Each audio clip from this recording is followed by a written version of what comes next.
I'm here on my knees, waiting to hear from God. And so I just decided to minister in the way that I see things. If you go inside of a microwave, you're going to be filled with radiation. Microwaves are small, but like, say you went inside of one, the atmosphere is radiation.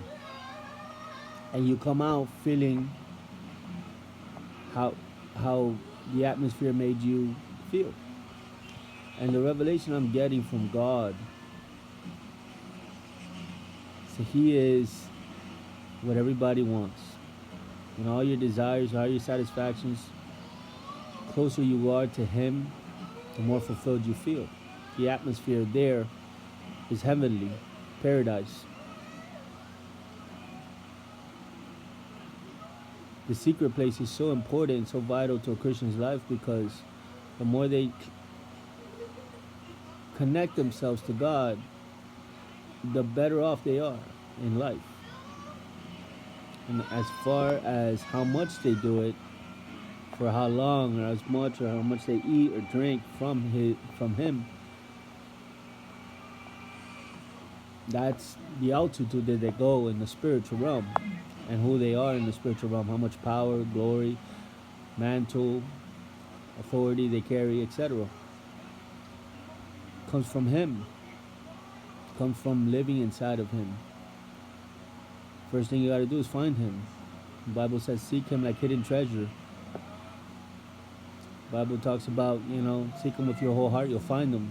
Knock on the door, and the door will be answered to you. Knock, seek, ask. The Bible says, knock, seek, ask. Ask for His presence. Ask. Ask. But notice what I'm doing. I'm on my knees. I'm humbling myself. And I'm remaining still, calm. And I'm waiting upon the Lord. Waiting with an expectancy. I'm not merely just here, because I've been here in other occasions and I'm thinking about other things. I've gone as far as to pull out my phone and watch YouTube channels while I'm being on my knees. How fruitful do you think that's going to go? Or how far do you think I'm going to get doing that? I mention that because we're all flawed individuals and we're all growing and we're all students and we make errors and mistakes and we learn from those things, and that's how we adapt and we overcome and conquer the flesh. And it's by learning from what doesn't work, then you stop doing those things and then you move on. That's why I say that. So now when I'm on my knees, my point of interest is I'm listening for the voice of God to speak to me. And as I'm doing that, I'm focused on Him, concentrating on Him. And He knows. Because the Bible says that He sees the secret things. And He'll reward you publicly. But He sees He sees the people's hidden thoughts, hidden agendas, hidden meanings. All that stuff, man. You can't get past God in any little form or detail of life. He sees everything, knows everything. So He sees this. And so God is faithful. And I believe that the way it works is that according to my hunger and my thirst for righteousness, I'll be filled. According to how much I seek Him in terms of in my being here,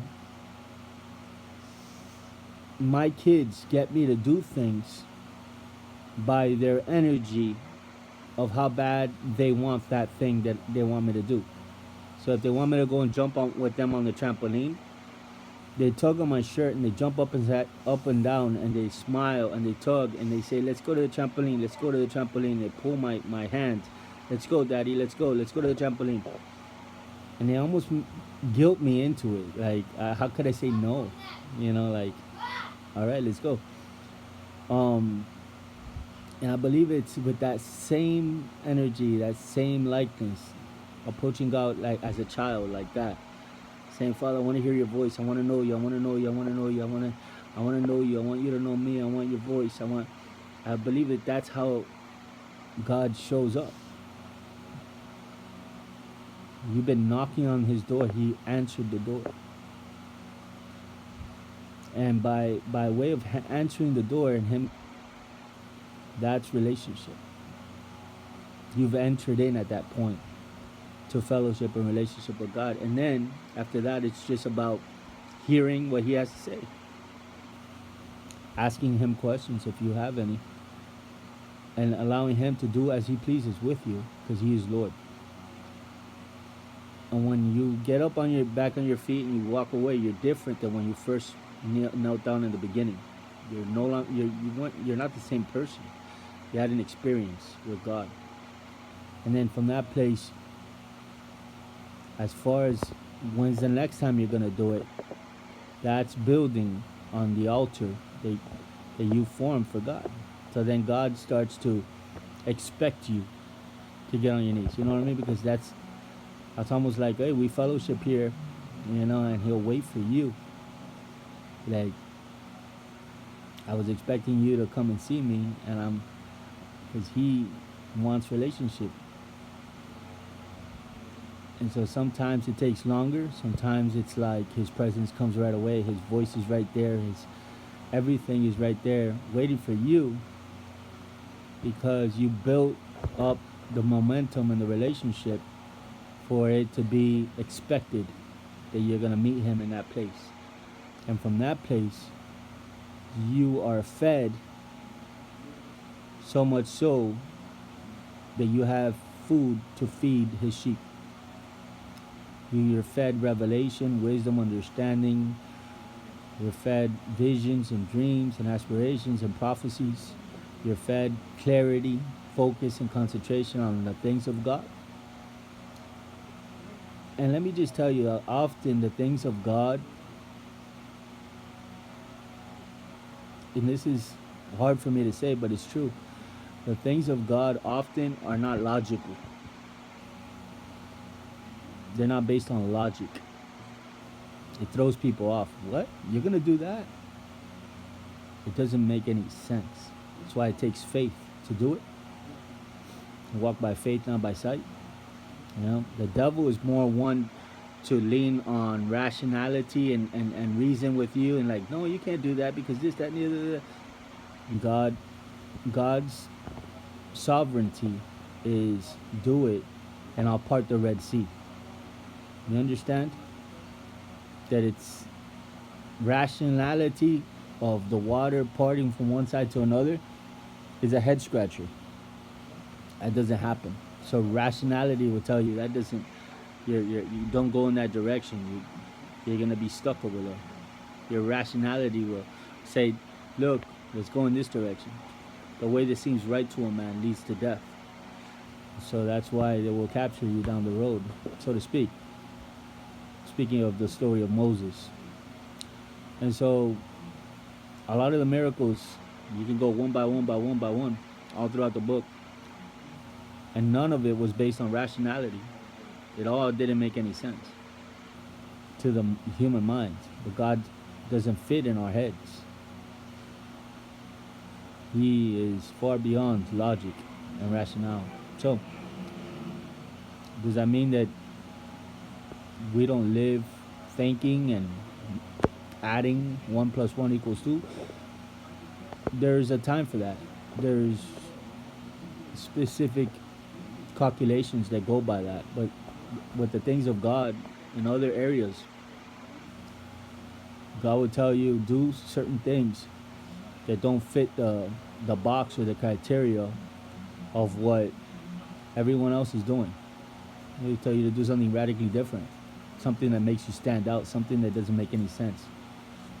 And most people will judge you, mock you, make fun of you, like Noah with the ark.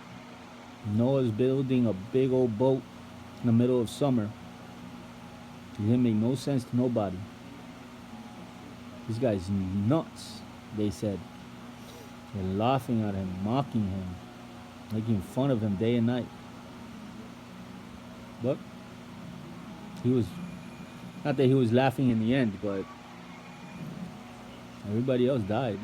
He was the only one living with him or with his family. So who's laughing now, kind of thing, right? In other words, God, He's different. He works different. His thoughts are higher than your thoughts. His ways are higher than your ways. So I'm gonna continue here. I'm looking for God, man. But I just wanted to share a video with you guys.